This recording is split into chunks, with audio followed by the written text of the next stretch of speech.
Hello students, my self doctor सुंदर सिंह। आज हम बीएससी फर्स्ट ईयर के एडेप्टेशन के बारे में इंट्रोडक्टरी बात करेंगे।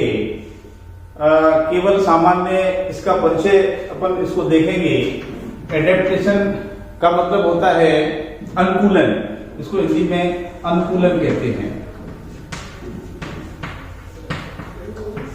तो अनुकूलन जो वर्ड है वो प्रत्येक जीव के लिए लागू होता है।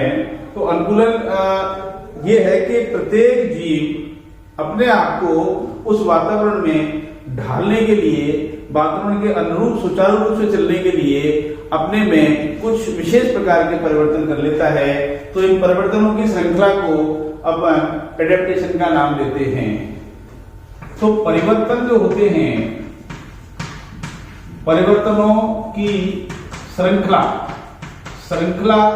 जो होती है परिवर्तनों की, उसको अपन एडेप्टेशन का नाम दे सकते हैं। एक्चुअली ये एडेप्टेशन शारीरिक भी हो सकते हैं या फिजियोलॉजिकल हो सकते हैं, व्यवहारिक हो सकते हैं, या वातावरण में कुछ परिवर्तनों के लिए एडेप्टेशन होते हैं। जैसे अपन उदाहरण ले लें, मान के चलिए उड़ने वाले जीव जितने भी हैं, उड़ने वाले, उनमें अलग प्रकार के एडेप्टेशन पाए जाएंगे।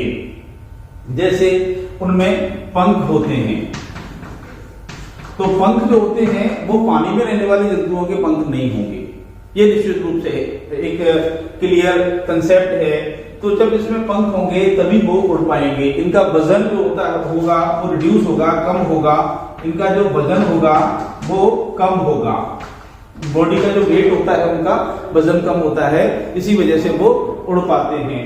हड्डियों का जो क्रम है, इनका हड्डियों का जो वजन है वो खोखली होती है हड्डियां, इसलिए वजन इनका कम होता है। उत्सर्जन की जो प्रक्रिया है वो भी इनकी थोड़ी सी अलग होती है। तो कुल मिलाकर के ये कहें कि उड़ने वाले जंतुओं के बहुत सारे परिवर्तन जल में रहने वाले या स्थल में रहने वाले जंतुओं के परिवर्तनों से भिन्न होते हैं। इसी को अपन एडेप्टेशन का नाम देते हैं। तो जल में रहने वाले जंतुओं की अपन बात करें तो उनमें जल में रहने योग्य जो व्यवस्थाएं हैं, फिन्स जैसे पाए जाते हैं। उनमें मछलियों में आपने देखा होगा फिन्स है। उनकी ब्लड की जो स्थिति है वो भी इनकी अलग होती है, या उनके बॉडी का जो स्ट्रक्चर है, स्ट्रीमलाइन बॉडी होती है उनकी, स्ट्रीमलाइन बॉडी होती है उनकी। स्ट्रीमलाइन बॉडी का मतलब होता है कि वो तैरने के योग्य होते हैं। और अपन स्थलीय जंतुओं की बात करें, जैसे मान के चलिए अपन स्थलीय जंतुओं की चर्चा करें, तो स्थलीय जंतुओं में अलग प्रकार का अनुकूलन मिलता है। स्थलीय वातावरण में हम जो है ना, विशेष करके हमारी जो बॉडी होती है वो उनके फिजियोलॉजिकल चेंजेस होते हैं, ब्लड में भी चेंज होते हैं, श्वसन की जो प्रक्रिया है वो भी चेंज है, प्रोडक्शन का भी पूरा एक सिस्टम अलग है। और शरीर पर बाल पाए जाते हैं, या दो हाथ होते हैं, उनमें उंगलियां हैं, नखर हैं, या अन्य अन्य बहुत सारे इनमें अनुकूलन हैं। तो ये अनुकूलन अलग होते हैं। फिर अपन बात करेंगे साहब, गुफा में रहने वाले जंतु हैं, मान के चलिए गुफावासी हैं। गुफावासी जो जंतु होते हैं उनमें अलग प्रकार का अनुकूलन पाया जाता है।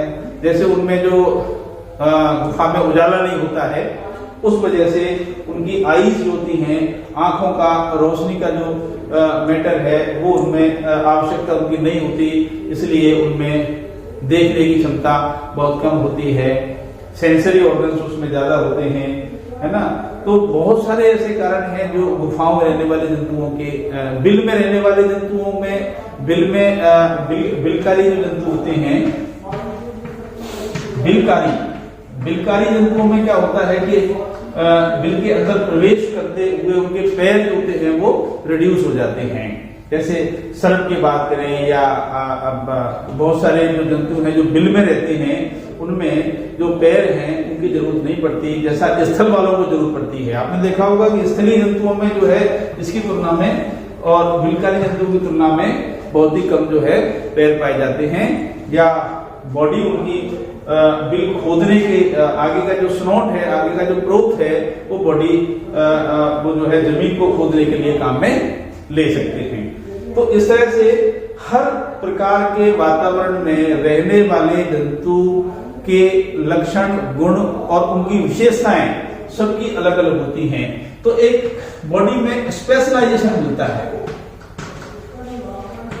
स्पेशलाइजेशन होता है उनमें, यानी विशेषीकृत उनकी बॉडी होती है।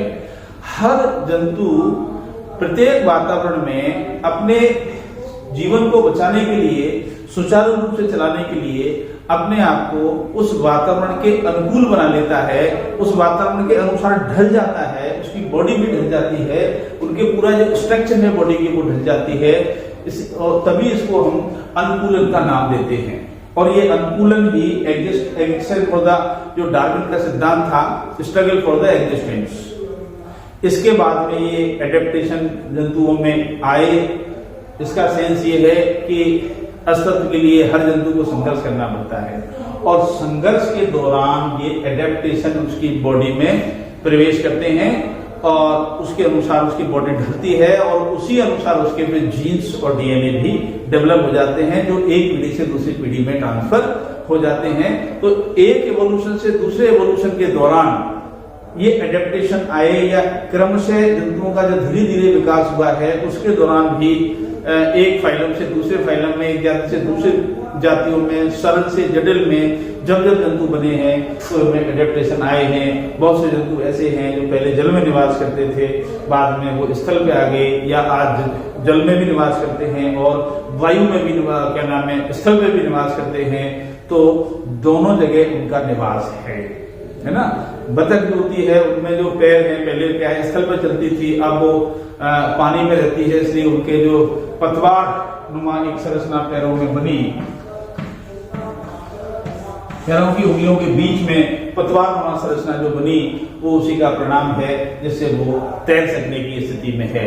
मगरमच्छ पानी में भी रहते हैं और क्रोकोडाइल और स्थल पे भी वो थोड़ी देर के लिए या थोड़े समय के लिए श्वसन प्रक्रिया के लिए वो वहां पर आते हैं। तो कुछ स्थलीय और जलीय दोनों प्रकार के जंतु भी उसमें मिलते हैं। तो उस हिसाब से भी अपन देखें, ब्लू व्हेल है, पानी में रहती है, लेकिन श्वास लेने के लिए पानी से ऊपर उसको आना पड़ता है।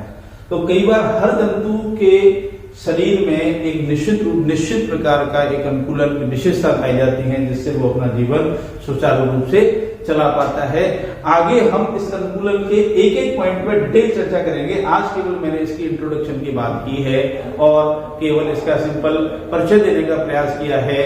तो अनुकूलन एक बहुत बड़ा कंसेप्ट है प्रत्येक जंतुओं के जीवन में, और उस हिसाब से वो अपना जीवन आगे चला पाता है। एक बात और मैं बताना शेष रह गया था कि अनुकूलन जो शब्द है वो उनके जीन्स और डीएनए पीढ़ी दर पीढ़ी ट्रांसफर होते हैं, और इस पीढ़ी दर पीढ़ी के ट्रांसफर होने से आगे वो एडेप्टिव अनुकूलित जंतु उत्पन्न होते हैं। अनुकूलित जंतु उत्पन्न होते हैं, और उस अनुकूलित जंतु के उत्पन्न होने के कारण ये इवोल्यूशन या नई जातियों के विकास में भी बहुत बड़ी महती भूमिका निभाने का कार्य करते हैं। एडेप्टेशन से जब गुणों में बदलाव आ जाएगा, विशेषताएं बदल जाएंगी, डीएनए और जीन्स बदल जाएंगे, तो निश्चित रूप से एक नई जाति का विकास होगा, और नई जाति का विकास इस सृष्टि और इस इवोल्यूशन के लिए बहुत इंपॉर्टेंट फैक्टर है। और हमारा इकोलॉजिकल इक्विलिब्रियम है वो भी लगातार बना रहता है। तो इससे हम ये निष्कर्ष निकालते हैं कि एडेप्टेशन भी अपने आप में एक इवोल्यूशन में रोल प्ले करता है, जिससे हमारी जो जंतुओं का अस्तित्व है वो बना हुआ है, और इसी अस्तित्व के कारण हमारी सृष्टि लगातार धीरे धीरे करके क्रमिक विकास की तरफ अग्रसर है। जब क्रमिक विकास होता है तो फिर इवोल्यूशन का कंसेप्ट सामने आता है। इवोल्यूशन का कंसेप्ट सामने आता है, और इवोल्यूशन के कंसेप्ट से हमारी जातियों का जो अस्तित्व है और एडेप्टेशन का जो अस्तित्व है वो बरकरार रहता है। तो बच्चों, मैं ये आपको कहना चाह रहा था कि चाहे वो उड़ने वाले जंतु हों, चाहे वो स्थलीय वाले जंतु हों, चाहे गुफावासी हों, चाहे वो बिलकारी हों और पानी के अंदर रहने वाले हों, या कहीं पे भी वो निवास किसी भी वातावरण में कर रहे होंगे, उन सभी के अनुकूलनों का प्रभाव उसकी अगली पीढ़ी में बनता है।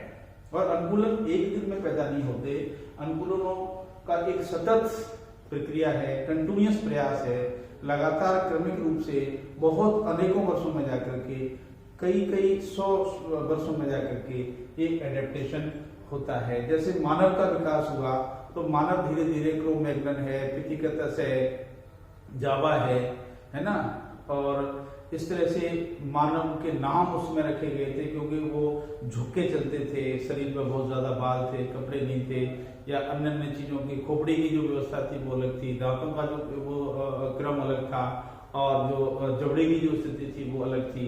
तो धीरे धीरे करके उस मानवों में बदलाव होता गया और उन मानवों के नाम जो थे वो चेंज होते गया। जैसे होमोसेपियंस कहते हैं उसको, मानव को। तो होमोसेपियंस मानव और क्रो-मैग्नन मानव या पैकिंग मानव का अपन दोनों का कंपैरिजन करें तो बिल्कुल अलग है। तो हमें भी धीरे धीरे एवोल्यूशन हुआ है और हम जो है हर वातावरण के प्रति या खास करके स्थल वातावरण के प्रति हम अनुकूलित हुए हैं। कृत्रिम रूप से हम पानी में जा सकते हैं, लेकिन लंबे समय तक पानी में रहना संभव नहीं है। हम वायु में भी जा सकते हैं, वो हवाई जहाज के माध्यम से जा सकते हैं, लेकिन ये कृत्रिम रूप में। लेकिन अपनी बॉडी को ही ढाल लेना, अपने शरीर को ही ढाल लेना, अपने जीन्स को परिवर्तन कर लेना, वो एडेप्टेशन का मूल तत्व है, जिससे क्या है कि प्रत्येक जंतु अपने आप को सुचारू रूप से ढाल सकता है। तो ये बात मैं आपको और बताना चाह रहा था। Thank you very much.